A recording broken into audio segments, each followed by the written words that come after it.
Okay, hey guys, update from the world of amateur bow building. I've got 3 projects simultaneously on the go right now.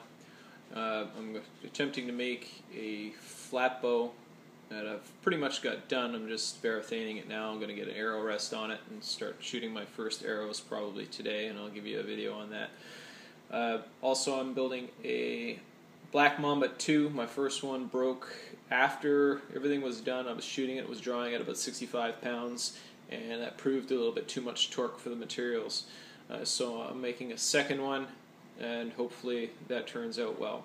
But the project I'm going to show you right now is completely experimental, and it's based on a more or less a build-along that I found on YouTube on how to make your own takedown bow using cross-country skis.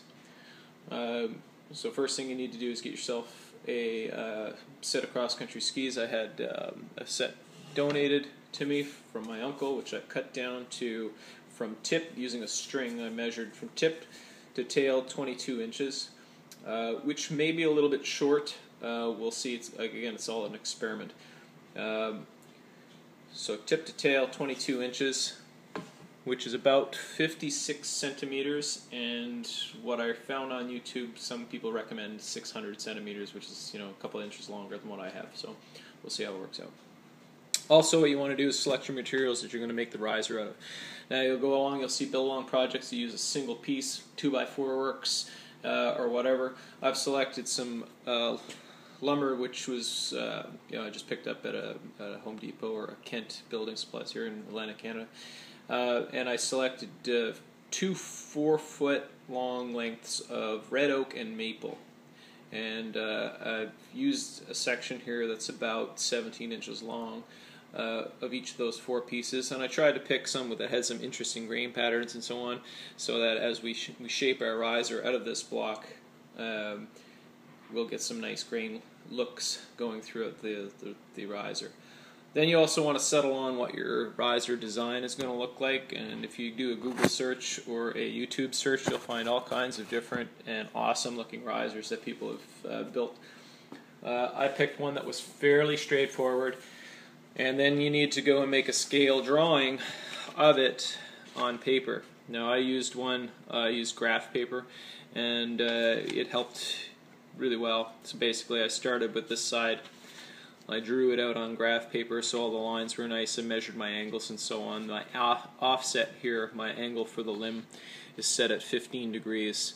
Again, depending on the materials, the strength of your limbs, that could be a little deep. Some people will recommend going no greater than 10 degrees offset. So again, that's offset from the center line, as you can see there. Once I drew the first half, I essentially traced it on the back side, and then traced it again with modifications for my grip side of the riser. So they're not mirror image, but it ensures that the angles are mirror image, the points are all in alignment, and it gives you an idea on how to make it balanced. Again, not symmetrical, but balanced. And you can see down at the bottom here is my grip. And it looks similar to a pistol grip, and it's nothing super fancy or anything like that. In here, obviously, where the center line is, the center line is actually right around where the top of your hand goes, the V of your hand, and 1 inch above that is where the arrow shelf will be, right at the widest point of the riser. So then, that matches up with the length of the timber that I've laid out.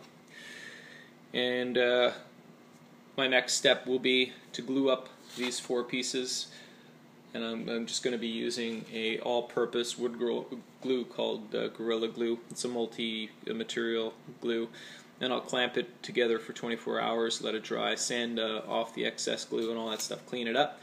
And then I'm going to cut out my template for the riser, and I'll draw it on there, and then take it to a wood shop using bandsaw and what have you. I'll cut out the rough form, paying particular attention to where the limbs are going to meet with the riser. Those have to be super straight and level and flat and all that stuff. And then everything else will be kind of roughed out, and we'll do the finish work with a wood rasp and an orbital sander and get to work on that. And once that's done, I'll give you guys an update video. One thing that I did with the skis in preparation, besides cutting them to length and cleaning up a little bit with the sandpaper, and again I'm not getting too detailed, is I tapered the ends here. On my design template, I've left 2 inches of overlap on which the limbs will ride, and so on the bottom 2 inches of the limb, I tapered it to match the width of the wood on which it's going to sit. Okay, so the ski had been a little bit wide. If you see the YouTube videos, some of them leave the skis as they are, and they'll be a little bit wider than the riser. But in my case, I wanted it to mate up a little bit neater. And again, it's an experiment. We'll see how it turns out. So that's it for now. I'm just going to make another quick video on the other projects that I have going on. And you can follow me on my YouTube channel for updates, and I'll show you how those projects are going. Alright, so take care.